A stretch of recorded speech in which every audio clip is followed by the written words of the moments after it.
আহ, ধন্যবাদ আকবর সাহেব। বিসমিল্লাহির রহমানির রহিম। আজকের এই লং ডিজায়ার্ড যে প্রোগ্রামটি, এই প্রোগ্রামের সম্মানিত সভাপতি জনাব মির্জা ফখরুল ইসলাম আলমগীর, মঞ্চে উপস্থিত বীর বিক্রম মেজর হাফিজ, উপস্থিত এয়ার ভাইস মার্শাল আলতাফ সাহেব, এবং আহ, যে ব্যক্তিটি আজকে এই অনুষ্ঠানটি অর্গানাইজ করেছেন, উপস্থিত জেনারেল আকবর সাহেব, এবং আমার সামনে উপস্থিত ডিফেন্স রিটায়ার্ড অফিসার বৃন্দ, আসসালামু আলাইকুম।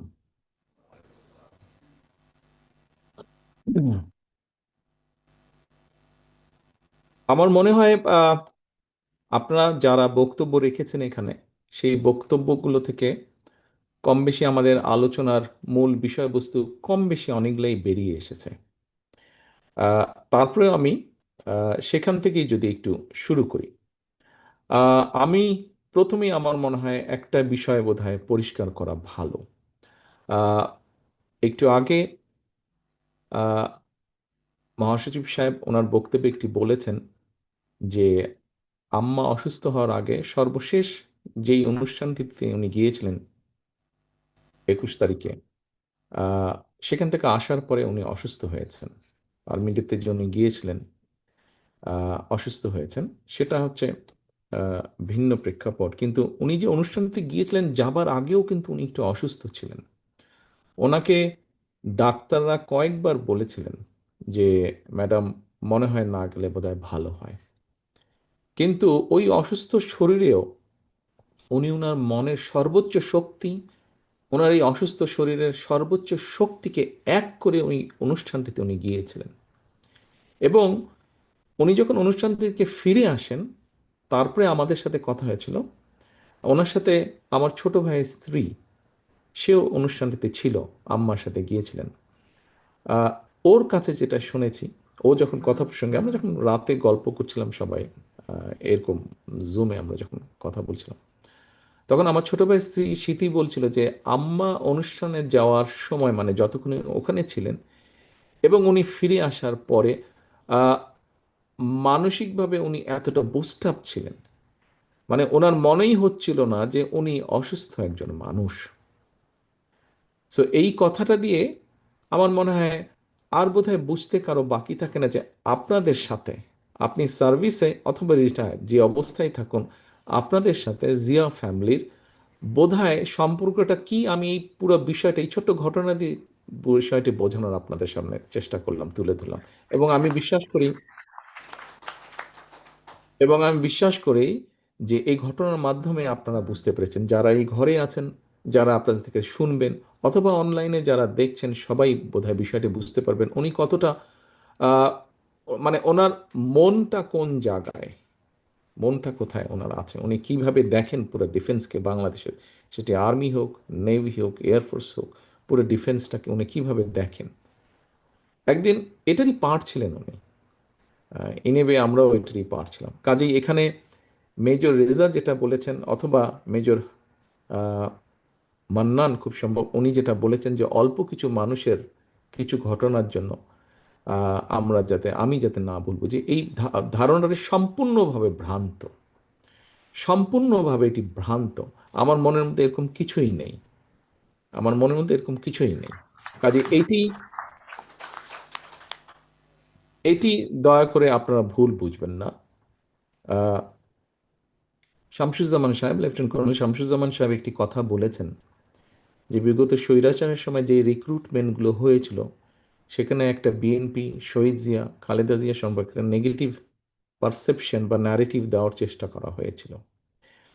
মেজর রেজা বা মেজর মান্নান যেটা বলেছেন, যে ভ্রান্ত ধারণা সামান্য কিছু মানুষের, যে এরকমই একটা ধারণা স্বৈরাচার তৈরি করেছিল একটা দূরত্ব তৈরি করার জন্য।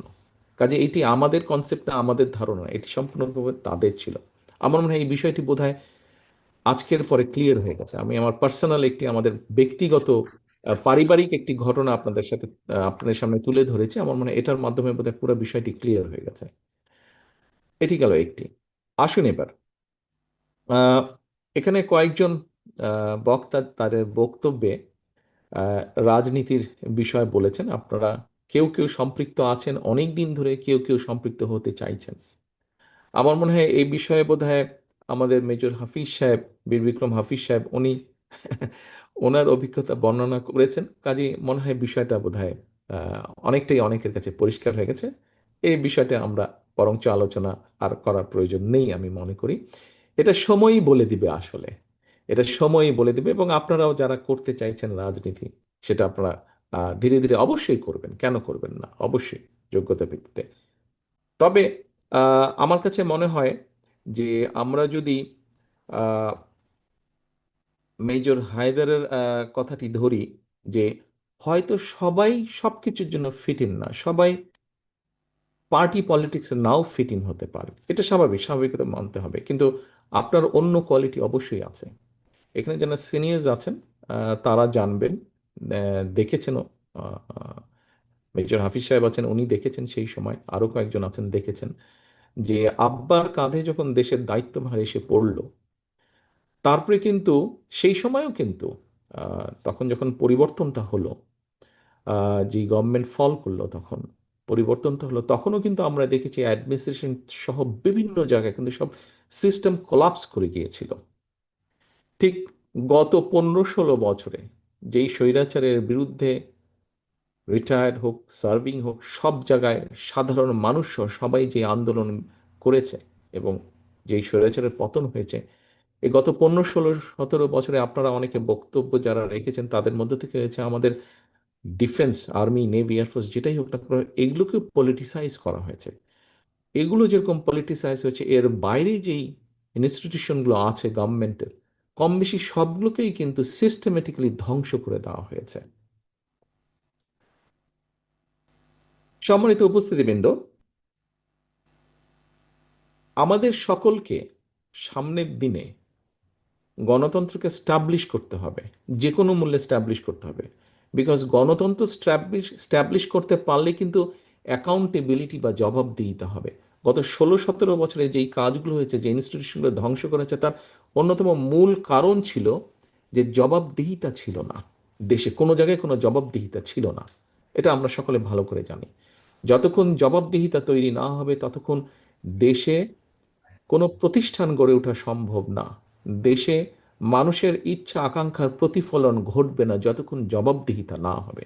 কাজে আমাদেরকে যে কোনো মূল্যে জবাবদিহিতা, পরিস্থিতি, ব্যবস্থা অর্থাৎ গণতন্ত্র অবস্থা ফিরিয়ে আনতে হবে যে কোনো মূল্যে আমাদেরকে। এবং তার পরবর্তীতে যেটা হবে, আমাদেরকে এই প্রতিষ্ঠানগুলোকে আস্তে আস্তে গড়ে তুলতে হবে আবার, যতটুকু দ্রুততা সম্ভব দ্রুততার সাথে আমাদেরকে ধীরে ধীরে গড়ে তুলতে হবে। কারণ এই প্রতিষ্ঠানগুলো যদি টিকে না থাকতে পারে, ডিফেন্স যেমন আছে, ওদিকে সিভিল ব্যুরোক্রেসি আছে, পুলিশ আছে, ইলেকশন কমিশন আছে, প্রত্যেকটা সিস্টেমকে তারা ধ্বংস করে দিয়েছিল। এগুলোকে আমাদের সবগুলোকে গড়ে তুলতে হবে। দেশের সিকিউরিটি সিস্টেম থেকে শুরু করে, সাইবার সিস্টেম থেকে শুরু করে, বিভিন্ন জায়গায় বিভিন্ন রকম রিস্কের মধ্যে আছে। আমি সেই ডিটেল ডিসকাশনে এখন যাচ্ছি না, আপনাদের অনেকেরই কম বেশি ধারণা আছে। ইভেন আমাদের যে পুরো সাইবার সিস্টেম যেটা আছে, সেটা কতটুকু থ্রেটের সামনে আছে এখন বিভিন্নভাবে। আমি ডিটেল ওপেন, যেহেতু পুরো বিষয়টা আমি ওপেন ডিসকাশনে গেলাম না। কাজেই আপনাদের মধ্যে এরকম অনেক মানুষ আছেন যাদের সেই কোয়ালিটিগুলো আছে, বা যাদের সেই ট্রেনিংগুলো আছে, যারা দেশে বিদেশে বিভিন্ন জায়গায় এই বিষয়গুলোর উপরে কাজ করেছেন। কাজেই সবসময় যে আপনি দেশকে যদি সার্ভিস দিতে চান, ব্যাপারটা হচ্ছে, আসুন এখন ব্যক্তির থেকে আমরা বলি দল বড়, দলের থেকে দেশ বড়। কাজেই দলকে সার্ভিস আপনি দিতে চাচ্ছেন, কিন্তু আপনার মধ্যে যদি কোয়ালিটি থাকে দেশকে সার্ভিস দেবার, তাহলে কেন আপনি সেটাকে প্রিফার করবেন না? আমি তো মনে করি দেশকে সার্ভিস দেওয়াটা আরো অনেক বড় ব্যাপার। আমরা চাই আপনাদের মধ্যে, আমি ব্যক্তিগতভাবে চাই, ভবিষ্যতে ইনশাল্লাহ আল্লাহর রহমতে বাংলাদেশের মানুষের সমর্থনে বিএনপি সরকার গঠন করতে সক্ষম হলে, আপনাদের মধ্যে যারা কোয়ালিফাইড, এই মানুষগুলোকে আমরা এরকম দেশকে যাতে আপনারা সার্ভিস দিতে পারেন, শুধু দল নয়, আরো বড় পরিসরে দেশকে যাতে সার্ভিস দিতে পারেন,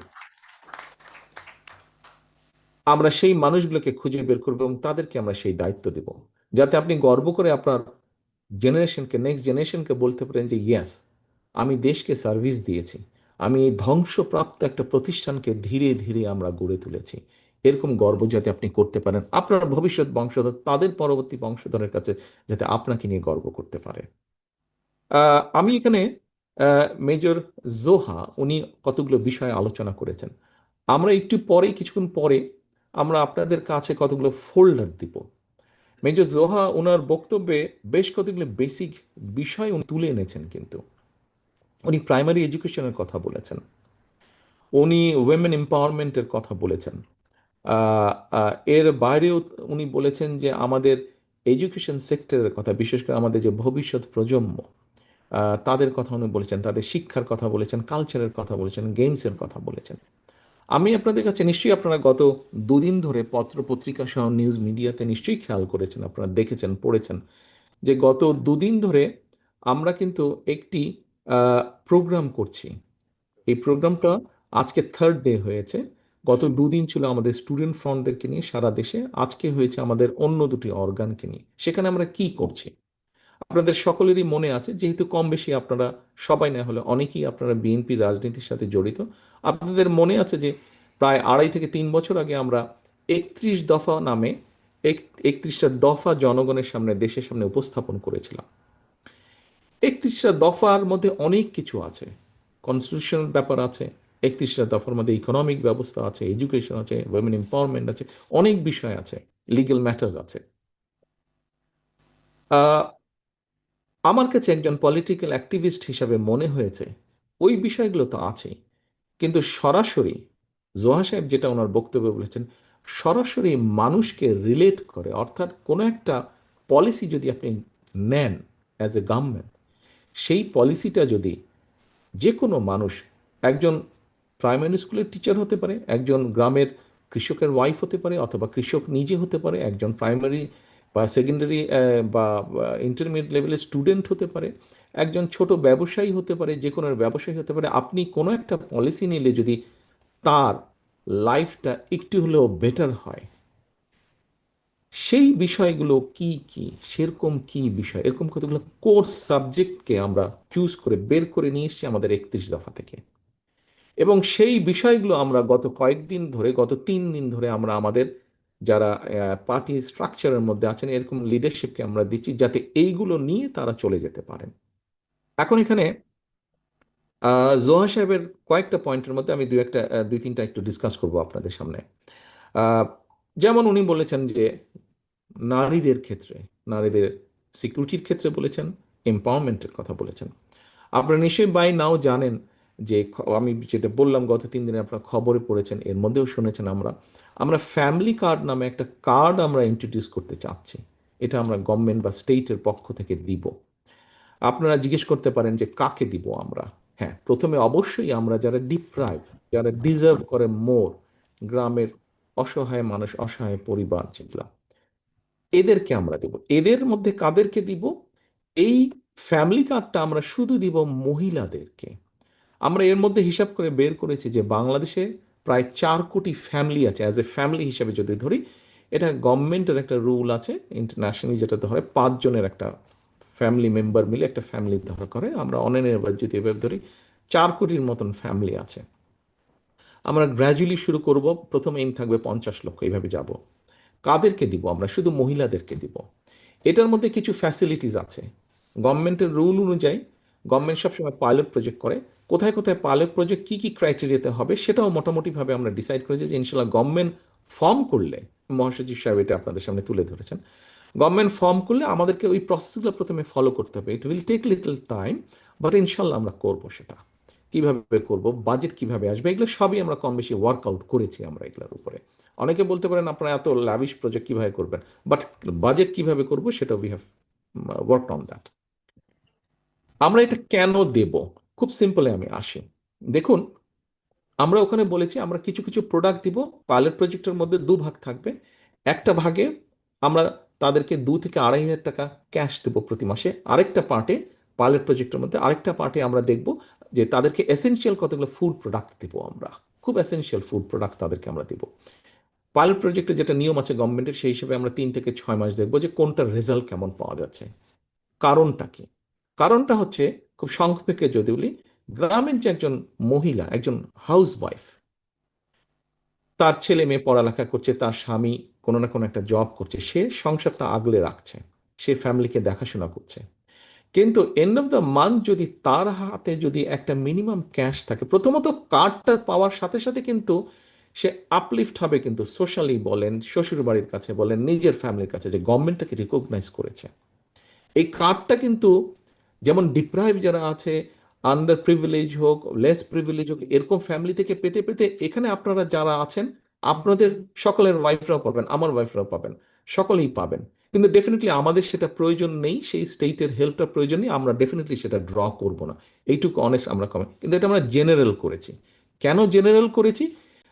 খেয়াল করে দেখবেন যে এই ধরনের প্রিভিলেজ যেগুলো দেওয়া হয়, বিভিন্ন রকম ইন্টারফেরেন্স হয়, কাদের জন্য কি জন্য হয় অত ডিটেলে যাচ্ছি না। তাতে হয় কি, অনেকে যারা ডিজার্ভ করে তারা পায় না, একই পরিবারের কয়েকজন পেয়ে যাচ্ছে, এরকম কারাপশন হয়। কারাপশনটা যাতে কম হয়, হবে না আমরা বলছি না, কম হয় সেজন্য আমরা এটাকে জেনারেলাইজ করে দিচ্ছি। দেশের প্রেসিডেন্টের ওয়াইফও পাবে। এই দেশে রয়্যাল ফ্যামিলি ছাড়া এই দেশে একটি প্রিভিলেজ দেয়, সেটা হচ্ছে চাইল্ড বেনিফিট দেয় ইউকেতে। এই চাইল্ড বেনিফিট দেশের প্রাইম মিনিস্টারও ড্র করতে পারে যদি তার 12 বছরের বাচ্চা থাকে। একজন ট্যাক্সি ড্রাইভার যেরকম ড্র করতে পারবে, দেশের প্রাইম মিনিস্টার পারবে। সেই জন্য ফ্যামিলি কার্ডটা আমরা ওরকম জেনারেল আছে। এখন গ্রামের যে মহিলাটা পাবে, সে যদি যে ফুড প্রোডাক্ট পাবে, সে ওখান থেকে নিশ্চয়ই কিছু টাকা সে বাঁচাতে পারবে। আর যে ক্যাশ টাকা পাবে, সেও হাতে একটা টাকা পেল। যেই পেল, বেসিক যেই জিনিসটা, জেনারেল যেই জিনিসটা হবে, যে তার হাতে যেই স্ট্রেংথটা থাকবে, ফাইন্যান্সিয়ালি হোক অথবা সংসারের খরচ থেকে বাঁচিয়ে সে যেটা নিতে পারবে, সেটা সে কি করবে? প্রথমেই সে তার বাচ্চাদের এডুকেশন এবং ফ্যামিলির হেলথের পিছিয়ে সে এডিশনাল রিসোর্সটা খরচ করবে।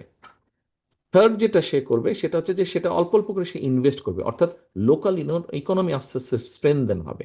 আপনি এইভাবে যদি 6 মাস, 1 বছর, 2 বছর, 5 বছর, 7 বছর পরে কিন্তু আপনি একটা পরিবার পাবেন যেখানে বেসিক এডুকেশন আছে অ্যান্ড হেলদি পরিবার, ফাইন্যান্সিয়ালি মোটামুটিভাবে সলভেন। আপনি এইভাবে 1,000, 5,000, 10,000, 10 লাখ, 20 লাখ, 50 লাখ, 1.5 কোটি, 2 কোটি পরিবারকে যদি আপনি এইভাবে নিয়ে আসতে পারেন, তাহলে আপনি ওভারঅল পিকচারটা চিন্তা করেন, দেশের ইকোনমি এবং দেশের আপনার স্ট্রেংথ, ইকোনমিক স্ট্রেংথ এবং এম্পাওয়ার্ড ফ্যামিলির সংখ্যা কত বেশি হচ্ছে। আপনি হেলদি পরিবার পাচ্ছেন, educated with a basic education background পরিবার পাচ্ছেন। মেইন জিস্ট হচ্ছে, এটার মধ্যে আরো লম্বা অনেক কিছু আছে, মেইন কারণ হচ্ছে এইটা। এরপরে আসেন, জোয়া সাহেব বলেছেন যে স্বাভাবিকভাবে যখন এম্পাওয়ার্ড হবে, কনফিডেন্স যখন বাড়বে, তাদের উপরে অত্যাচার নির্যাতন যেটা হচ্ছে সেটার জবাব সে নিজেই তখন দিতে সক্ষম হবে। সেটার জবাব তখন সে নিজেই দিতে সক্ষম হবে, যেহেতু এডুকেশনের রেটও বাড়বে। এডুকেশনের বিষয়টা গত বিএনপির সময়, খালেদা জিয়ার সরকারের সময় ওনারা কিন্তু করে এসেছেন যে এডুকেশন। আমি সকালবেলায় বক্তব্যে বলছিলাম অনুষ্ঠানে যে নেপোলিয়ন বলেছিলেন, আমাকে একজন শিক্ষিত মা দাও, আমি একটি শিক্ষিত জাতি দেব। প্রিয় উপস্থিতিবৃন্দ, শিক্ষিত মা তৈরির পরিকল্পনা আমরা করে এসেছি, সেটি বাস্তবায়ন হচ্ছে। এখন শিক্ষিত মা এবং একজন অর্থনৈতিকভাবে স্বাবলম্বী মা গড়ার কাজে আমরা হাত দিতে চাই। আমরা মনে করি ইনশাল্লাহ আমরা সেটিতে সাকসেসফুল হব। এরপরে আসুন, আমি খুব সংক্ষেপে নিয়ে আসি, আমাদের প্রায় 2 ঘন্টার উপরে হচ্ছে এই মিটিং। এরপরে জোহা সাহেব আরেকটি খুব ইম্পর্টেন্ট কথা বলেছেন, সেটা হচ্ছে এডুকেশন। আমরা মনে করি আজকে কারাপশন মানে দুর্নীতি বিরোধী দিবস ইউএন এর আজকে। আপনাদের যেই ফোল্ডার হবে ওখানে কিন্তু আমরা একটা ইন্ডেক্স, একটা লিফলেট দিয়েছি। সেই লিফলেটে দেখবেন একদম ফ্যাক্টস অ্যান্ড ফিগার দিয়ে, এটা আমাদের রিসার্চের রেজাল্ট না, এটা একটা ইন্ডিপেন্ডেন্ট অর্গানাইজেশন, তাদের রিসার্চের, এটা রিসার্চের রেজাল্ট। সেটি হচ্ছে 2001 সাল থেকে যখন বিএনপি আসলো, তারপর থেকে 2006 সাল পর্যন্ত কারাপশনের ইন্ডেক্সে বিএনপি ডেভেলপ করেছে, অর্থাৎ কারাপশন কমেছে এবং বাংলাদেশের মার্ক বেড়েছে। এবং 2001 সালে যখন বিএনপি নেয়, তখন তাদের যেই প্রসেসে তারা কারাপশন ইন্ডেক্সটা তৈরি করতো, সেই প্রসেসে 0.4 পেয়েছিল বিএনপি, এই সরি, বাংলাদেশ পেয়েছিল 0.4 সেই সময়। 0.4 মানে সবচেয়ে লোয়েস্ট গ্রেড পেয়েছিল। বিএনপি যখন ক্ষমতা হ্যান্ডওভার করে কেয়ারটেকার কাছে 2006 সালে, তখন সবচেয়ে দুর্নীতির তকমা থেকে বেরিয়ে এসেছিল, তখন 2.0-তে চলে এসেছিল, অর্থাৎ 0.4 থেকে 2.0-তে চলে এসেছিল। ফ্যাক্টস অ্যান্ড ফিগার সব গ্রাফ আপনাদেরকে আমরা দিচ্ছি, আপনারা এটা দেখতে পারবেন, সবকিছু সেখানে আছে। কাজেই এই কথাটা আমি এই জন্য বললাম যে আমরা মনে করি যে যেটা এসছে যে বাচ্চাদের ক্ষেত্রে, আমরা মনে করি যে কারাপশনকে যদি একদম এরিডিকেট করতে নাও পারি আমরা, কিন্তু একটা জায়গায় একটা একটা এমন একটা জায়গায় নিয়ে আসতে পারি যেখানে বলতে পারবো না যে না মোটামুটিভাবে আমরা কারাপশন ফ্রি একটা কান্ট্রি। সময় লাগবে অনেক, কিন্তু এটা আমাদেরকে শুরু করতে হবে একদম প্রাইমারি লেভেল থেকে। এখন এই প্রাইমারি লেভেল থেকে যদি শুরু করতে, অর্থাৎ প্রাইমারি স্কুল থেকে শুরু করতে হবে, প্রাইমারি স্কুল থেকে যদি শুরু করতে, অবশ্যই we have to have good teachers. Normally আমাদের দেশে একটা পারসেপশন বা কনসেপ্ট বা একটা প্র্যাকটিস হচ্ছে যে নর্মালি এমএ বিএ মাস্টার্স পাশ করে যেই ছেলেটা চাকরি পাচ্ছে না সে চলে যায় প্রাইমারি স্কুলের টিচার হয়। আমরা এই জিনিসটাকে চেঞ্জ করতে চাচ্ছি, ভালো ব্রিলিয়েন্ট স্টুডেন্টটাকে আমরা প্রাইমারি স্কুলে আনতে চাচ্ছি। এখন যারা অলরেডি হয়ে গেছে তাদেরকে তো আমরা আর ফেলে দিতে পারবো না, বাদ দিতে পারবো না, তাতে আরেকটা সমস্যা বাড়বে। এদেরকে আমরা ট্রেনিং দিতে চাচ্ছি। আমরা প্রায় 3.5 লক্ষের মতন প্রাইমারি স্কুল টিচার আছে সারা দেশে। এদেরকে আমরা ওয়ান ট্যাব ওয়ান টিচার একটা পলিসির মধ্যে আনতে চাচ্ছি, অনলাইনে কানেক্ট করে তাদেরকে আমরা ট্রেনিং দিব। যেই ট্রেনিংটার মাধ্যমে তারা আস্তে আস্তে বাচ্চাদেরকে শিখাবে, সঠিকভাবে সঠিক শিক্ষাটা দিতে সক্ষম হবে তারা। যার ফলে 5 বছর না, এটার এফেক্ট আমরা অন্তত 10 বছর পরে পাবো আমরা। এই এক্সকিউজ মি, পজিটিভ রেজাল্ট আমরা 10 বছর পরে পাবো। বাট আমরা শুরু করছি। এবার আসুন কালচার বা আর্ট বা স্পোর্টস। আমরা স্পোর্টসের বিষয়টা গভর্নমেন্টের পক্ষ থেকে আমরা 5-6টা স্পোর্টস আমরা একদম কম্পালসারি করে দেবো। এখন যেরকম ইতিহাস অঙ্কে পাশ করতে হবে, নাহলে ফেল পরীক্ষায়, ঠিক আমরা দিয়ে দেবো এরকম স্পোর্টস অ্যাজ এ সাবজেক্ট দিয়ে দেবো যেখানে বাচ্চাদেরকে পাশ করতে হবে। কালচারের ব্যাপারে আমরা সাবজেক্ট দিয়ে দেবো যেখানে তাকে পাশ করতে হবে। এরকম সাবজেক্টটা থাকবে, কালচার থাকবে, সেখানে স্পোর্টস থাকবে। এই বিষয়গুলোকে আমরা একদম কম্পালসারি করবো। এগুলা আপনার ম্যান্ডেটরি থাকবে একদম সাবজেক্টগুলো। সো ফলে একটা বাচ্চা যখন ল্যাঙ্গুয়েজ, আমরা সেকেন্ড এবং থার্ড ল্যাঙ্গুয়েজের উপরে আমরা জোর দিচ্ছি, সেকেন্ড এবং থার্ড ল্যাঙ্গুয়েজ হবে। এর মধ্যে আমাদের কয়েকটি দেশের সাথে অলরেডি কথা হয়েছে, তারা খুব ইন্টারেস্ট শো করেছে যে তারা এখানে আমাদেরকে ল্যাঙ্গুয়েজ ট্রেনার যারা থাকবে তাদেরকে শিখিয়ে দেবে। শিখিয়ে দিয়ে 10 জন ট্রেনার, বা কথা প্রসঙ্গে উদাহরণস্বরূপ বলছে, তারা তাদের খরচে 10 জন ট্রেনার তৈরি করবে, যারা আরো 100 জন তৈরি করবে, ওই 100 জন আরো 1000 জন তৈরি করবে। আমাদের ফ্রেঞ্চদের সাথে কথা হয়েছে, আমাদের চাইনিজদের সাথে কথা হয়েছে, ম্যান্ডারিন ল্যাঙ্গুয়েজের জন্য কথা হয়েছে, আমাদের ব্রিটেনে অলরেডি কথা হয়েছে, আমরা ইটালিয়ানদের সাথে কথা বলছি, আমরা অ্যারাবিক ল্যাঙ্গুয়েজও ইনশাল্লাহ ইন্ট্রোডিউস করবো। এই ল্যাঙ্গুয়েজগুলো যখন তারা শিখবে, সেকেন্ড থার্ড ল্যাঙ্গুয়েজ যখন শিখবে উইথ ইংলিশ অফকোর্স, এবং যখন একটা বাচ্চা স্পোর্টসে ভালো হবে, কালচার অর্থাৎ সে কোনো একটা মিউজিক ইকুইপমেন্ট বাড়াতে বা বাজাতে পারবে, অথবা আহ, সে স্পোর্টস একটাতে ভালো হবে, সে আর্ট ভালো করতে পারবে এবং ল্যাঙ্গুয়েজ জানবে। এগুলার পাশাপাশি আমরা স্কুলে এবং স্কুলের বাইরে আমরা অনেকগুলো টেকনিক্যাল কলেজ বা টেকনিক্যাল ইনস্টিটিউশন এবং ভোকেশনাল ইনস্টিটিউশনের উপর আমরা জোর দিচ্ছি। সেই প্ল্যানিংগুলো আমরা করছি যে দেশে থাকবে। বাচ্চারা, স্কুলের বাচ্চারা যেরকম শিখবে, অ্যাট দ্য সেম টাইম গতকাল আমি বলেছিলাম, আমি সোশ্যাল মিডিয়াতে দেখছিলাম যে একজনকে জিজ্ঞেস করছে সেই মানুষটা 35 বছর যাবত রিক্সা চালায়। একটা মানুষ 35 বছর যাবত কেন রিক্সা চালাবে? তার তো আরও অন্য কোয়ালিটি থাকতে পারে, কিন্তু সেই কোয়ালিটিটা সে ফুটিয়ে তোলার সুযোগটা পাচ্ছে না। আমরা সেই সুযোগটা করতে চাইছি। আপনাদের সামনে আমি লম্বা করব না বক্তব্য, অনেকে একটু অস্থির হয়ে গেছেন, উঠতে চাইছেন মনে হচ্ছে। আহ, আমি যেই কথাগুলো আপনাদের কাছে বললাম, আহ, আমি যত অল্প সময় যত দ্রুততার সাথে কথাগুলো বললাম আপনাদের কাছে, যে প্ল্যানিংগুলো তুলে দিলাম, এর বাইরে আরো অনেকগুলো আমাদের প্ল্যানিং আছে। আমরা 25 কোটির মতন গাছ লাগাতে চাই, আমাদের এইম আছে, বিকজ আমাদের এনভায়রনমেন্ট ক্লাইমেট এফেক্ট করছে। আমরা গাছ লাগাতে চাই। এই গাছ, এখন 25 কোটি গাছ, আপনি বলতে পারেন যে 25 কোটি গাছ লাগানো কি বছরে 4 থেকে 5 কোটি গাছ যদি আমরা লাগাই, কিভাবে এত চারা কোথা থেকে আসবে? সেই ক্যালকুলেশন আমরা করেছি, সেই গাছ কোথায় কোন গাছ হবে, বিকজ টেকনাফে যেই গাছ হবে ডেফিনেটলি তেঁতুলিয়াতে সেই গাছ হবে, হয়তো অত ভালো হবে না। কাজে কোন জোনে কোন জোনিং করে কি গাছ হতে পারে সেটার একটা চার্ট অলরেডি আমরা তৈরি করেছি। এবং এই চারা আপনি 3 মাস টাইম, মনসুন সিজন আপনি গাছ লাগাতে পারবেন, বাকি 9 মাস তো আপনি গাছ লাগাতে পারবেন না।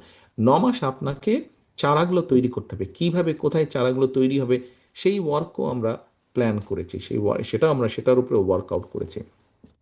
আপনাদেরকে এই কথাগুলো বলার কারণ হচ্ছে আজকে যে আমরা কাজ করছি, এবং আপনাদের মতন কেপেবল লোক যারা আছেন, আপনাদের ভেতরে কেপেবল লোক যারা আছেন, আমাদের এই প্ল্যানিংগুলো যখন বাস্তবায়ন করব, আমাদের যেই অনুষ্ঠানটি হচ্ছে কৃষি ইনস্টিটিউটের গত 3 দিন যেটা হয়েছে, এবং আরও এই সপ্তাহ পুরোটা যেটা হবে আগামী রবিবার পর্যন্ত, আহ, আমরা অনুষ্ঠানটার নাম দিয়েছি দেশ গড়ার পরিকল্পনা। ইনশাল্লাহ বিএনপি আগামী নির্বাচনে বাংলাদেশের জনগণের সমর্থন নিয়ে সরকার গঠনে সক্ষম হলে পরে এই যে পরিকল্পনা, এগুলোকে তো আমাদের বাস্তবায়ন করতে হবে। যে ফ্যামিলি কার্ডের কথা বলেছি, কৃষি কার্ডের কথাটা আমি বলিনি, সময় লাগবে। আমরা একটা, আমার মনে হয় মহাশয় সাহেব আবার আপনাদের দেখাতে পারবেন, ওনার সামনে ফোল্ডার আছে কৃষি কার্ড। কৃষকদের জন্য আমরা কি করব? একটা কৃষককে সারা জীবন আমরা সাপোর্ট দেবো তা বলছি না, কিন্তু একটা সার্টেন টাইম, 5-7 বছর যদি আমরা প্রান্তিক ক্ষুদ্র মাঝারি কৃষকদেরকে একটা সাপোর্ট দিতে পারি, তাহলে কিন্তু তারা আস্তে আস্তে দাঁড়িয়ে যাবে, তাদের অর্থনৈতিক মেরুদণ্ডটা সোজা হবে। কাজে সেটাও আমরা কিভাবে করব? দেশে কত প্রান্তিক কৃষক আছে, কত ক্ষুদ্র কৃষক, কত মাঝারি কৃষক, কি ক্যাটাগরির কি কৃষক আছে, সেটাও মোটামুটি অ্যাভেলেবেল যেই ডাটা আছে সেই ডাটার উপরে বেস করে আমরা সেটাও তৈরি করে ফেলেছি। আমরা আমরা একটা অ্যাপ তৈরি করেছি, যেই অ্যাপটার সাথে যেই কৃষকদেরকে আমরা এই কার্ডটা দিব, তাদেরকে আমরা ওই অ্যাপের সাথে কানেক্ট করব। যেমন ধরেন, যেমন আমার বাড়ি বগুড়া, আমার আহ, জন্মস্থান না, তবে আমার থানা হিসাবে বা উপজেলা হিসাবে যদি আমি বলি গাবতলী, গাবতলী এলাকার কৃষক আগামীকাল হয়তো আহ, সার দেবে কি দেবে না, সেটা ডিসাইড করতে হবে তাকে, যে আগামীকাল বৃষ্টি হবে কি হবে না। কারণ বৃষ্টি যদি হয়, সারটা ধুয়ে যাবে, ফার্টিলাইজার দেয় যদি। কাজে সে পার্টিকুলার গাবতলীতে আগামীকাল বৃষ্টি হবে কিনা, এই বিষয়টা আমরা ডেভেলপ করেছি। বাংলাদেশের একজন সায়েন্টিস্ট যিনি অস্ট্রেলিয়াতে আছেন, উনি এই অ্যাপটা অলরেডি ডেভেলপ করেছেন। কাজে আমরা এতটা ডিটেইল কাজ করেছি। এগ্রিকালচার নিয়ে আরও অনেকগুলো বিষয় আছে। যেহেতু এত বড় সময় হবে না আমাদের, আপনাদের শুধু বোঝার জন্য যান। কাজে এই জিনিসগুলোকে যদি আমাদের ইমপ্লিমেন্ট করতে হয়, শুধু আপনাদের ভেতরে নয়, সারা বাংলাদেশে যেখানে যেখানে যারা কেপেবল মানুষ আছেন, আমাদেরকে সেই মানুষগুলোকে এক করতে হবে, জড়ো করতে হবে। যে কোনো একজন বক্তা এখানে বলেছেন ওনার বক্তব্যে যে রাষ্ট্রপতি জিয়াউর রহমান সাহেব ওই সময় দেশ গঠনের জন্য বিভিন্ন জায়গা থেকে কেপেবল মানুষদেরকে নিয়ে আসছিলেন। ঠিক উপস্থিতিবৃন্দ, আমাদেরকে আগামী দিনে একই কাজ করতে হবে। কাজেই কারো হতাশ হবার কোনো কারণ নেই। আমাদের সামনে বহু কাজ, বহু কাজ, বহু কাজ আমাদের সামনে। আমাদেরকে সবাইকে প্রথমে একটা কাজ এখন করতে হবে। আপনারা এই ফোল্ডারটা একটু পরে পাবেন এবং আপনারা সাথে নিয়ে যাবেন, এবং আই এম ভেরি শিওর যে নিশ্চয়ই বাসায় গিয়ে আপনারা ফোল্ডারটা দেখবেন, ইন ডিটেল আপনারা পড়বেন যতটুকু ওখানে ডিটেল দেওয়া আছে। পড়ার পরে আপনারা, আমি একমত, আমি বিশ্বাস করি যে আপনারা একমত হবেন যে এই বেসিক কাজগুলো যদি আমরা করতে পারি। আমরা 20,000 কিলোমিটার প্রায় খাল খননের প্ল্যান নিয়েছি। কোথায় কোথায় কী খাল হবে কম বেশি তার প্ল্যানিংও আমরা করেছি। খাল, ক্যানেল, আমাদের আন্ডারগ্রাউন্ড ওয়াটার লেভেল নেমে যাচ্ছে। 20 কোটি মানুষ প্রতিদিন কম বেশি নিচে থেকে পানি টানছে। আপনি চিন্তা করতে পারেন কি ডিজাস্টার্স অবস্থা হবে। প্রতি প্রতি বছর কয়েক মিটার করে পানি নেমে যাচ্ছে, ডেঞ্জারাস একটা ব্যাপার। আগে আমার পরিষ্কার মনে আছে, ক্যান্টনমেন্টে যে বাসায় আমরা থাকতাম, 5-7 ফিট এইটিজের দিকে, আর্লি লেট এইটিজের দিকে 5-7 ফিট মাটি খুঁড়লেই পানি বেরিয়ে আসতো। এখন 100 ফিট এর বেশি, 200 ফিট গেলে অনেক সময় পানি পাওয়া যায় না। তাহলে কি ডেঞ্জারাস সিচুয়েশন। আমরা যদি আমাদের সারফেস ওয়াটারগুলোকে ধরে রাখতে না পারি, এবং সারফেস ওয়াটার ডেফিনেটলি লিক করে আস্তে আস্তে ওটাকে আবার রিচার্জ করবে যদি আমরা করতে পারি। আমি ছোট্ট একটা এক্সাম্পল দিয়ে আমি আমার শেষে চলে আসবো, আপনাদেরকে আর ধরে রাখবো না। বছরখানেক আগে আপনাদের নিশ্চয়ই মনে আছে, হঠাৎ করে ফেনী, নোয়াখালী, লক্ষ্মীপুর বিরাট এলাকা মিলে একটা বন্যা হয়েছিল। এই বর্তমান ইন্টারিম গভর্নমেন্ট আসার পরে পরে বন্যা হয়েছিল। খুব হইচই হয়েছিল বন্যাটা নিয়ে। বর্ডারের ওপাশ থেকে হঠাৎ করে ফ্লাড গেট খুলে দেওয়া হয়েছিল, যেটা আমরা শুনেছি, জেনেছি বা পত্রিকায় পড়েছি। এখন আপনি চিন্তা করে দেখুন, আহ, এই যে এরিয়াটা লক্ষ্মীপুর, ফেনী, নোয়াখালী, যেই এলাকাটা বন্যা হয়েছে, আপনি একটা সুইমিং পুলের কথা চিন্তা করুন, যেই সুইমিং পুলটার এরিয়া হচ্ছে সে 50 স্কোয়ার মাইল। 50 square mile. এই 50 স্কোয়ার মাইলের মধ্যে আপনার এভারেজ ডেপথ যদি 7 ফিট হয়ে থাকে, আপনি চিন্তা করতে পারেন কি পরিমাণ পানি, কত পরিমাণ পানি। 50 স্কোয়ার মাইলের, 50 স্কোয়ার মাইল রেডিয়াসের একটা swimming pool with a depth of 7 feet, average depth of 7 feet. আমরা 7 থেকে 10 দিন পরে দেখলাম ওই লক্ষ্মীপুর নোয়াখালীতে বন্যাটা হয়েছিল, 7 দিন পরে সব সাগরে চলে গেল। কিন্তু এই পানিটাকে যদি আটকিয়ে রাখতে পারতাম, এই পানিটাকে কতভাবে কাজে লাগানো যেত। আমাদের খাল খননের অন্যতম একটা উদ্দেশ্য বন্যা যেরকম নিয়ন্ত্রণ করা, এই পানিটাকে কাজে লাগানো বিভিন্নভাবে। আমাদের প্রতিদিন অন এন এভারেজ একটা মানুষের 100 লিটারের মতন পানি ব্যবহার করতে হয়, সেটা গোসল টোসল, খাওয়া দাওয়া সব কিছু নিয়ে। আপনি যদি ওয়াটার বডি থেকে, গ্রামে গঞ্জে যেই মানুষগুলো একটু দূরে থাকে ওয়াটার বডি থেকে, আপনি একটু জিনিস খেয়াল করে দেখবেন, আপনারা যারা গ্রামে যান, যারা ওয়াটার বডি থেকে দূরে থাকে, তাদের দেখবেন স্কিন ডিজিজ হয়ে থাকে। কারণ যেহেতু ওয়াটার বডিতে আমাদের খাল বিল নদী পুকুর সব শুকিয়ে গেছে, আমরা প্রপারলি এগুলোকে মেনটেন করিনি, ফলে তারা পানি, এনাফ পানি তারা পায় না to wash themselves, to hygiene, maintain the hygiene, এবং সেই জন্য অনেকেরই কিন্তু স্কিন ডিজিজ আছে। কাজে অনেকগুলো বিষয় আছে কেন আমাদেরকে খাল খনন করতে হবে, অনেকগুলো বিষয় আছে, অনেক ছোট ছোট বিষয় আছে, বাট আমরা নজর এড়িয়ে যাই। গাছের কথা বলেছি, ঢাকা শহরের এয়ার পলিউশন আপনারা সবাই তার সাক্ষী, আপনারা নিজেরাই ব্রিথ করেন, আমরা পত্রপত্রিকা পড়েছি। উপস্থিতিবৃন্দ, অনেকগুলো কথা বলে ফেললাম। মূল কথা হচ্ছে যে যেটি বলতে চাচ্ছিলাম, আপনাদের যদি মনে হয় এতক্ষণ যেই কথাগুলো বলেছে এবং যেই ফোল্ডার আপনাদের সামনে দেব আমরা, ওগুলো পড়ার পরে যদি আপনাদের মনে হয় yes, we can make a change, we can do something, তাহলে আপনারা যারা জাতীয়তাবাদী শক্তিতে বিশ্বাস করেন, আপনাদের সকলকে আমি অনুরোধ করব, আসুন সকলে আমরা ইউনাইটেড থাকি, সকলে আমরা জাতীয়তাবাদী শক্তিকে আমরা এই কাজগুলো করতে সাহায্য করি, এই কাজগুলো করতে সাহায্য করি। আপনাদের কাছে এইটি নিশ্চয়ই, আজকে যদি এখানে দেশনেত্রী খালেদা জিয়া উপস্থিত থাকতে পারতেন, উনিও আপনাদের কাছে সেটাই চেতেন, আপনাদের সাহায্য, আপনাদের সহযোগিতা উনি নিশ্চয়ই চেতেন আপনাদের কাছে।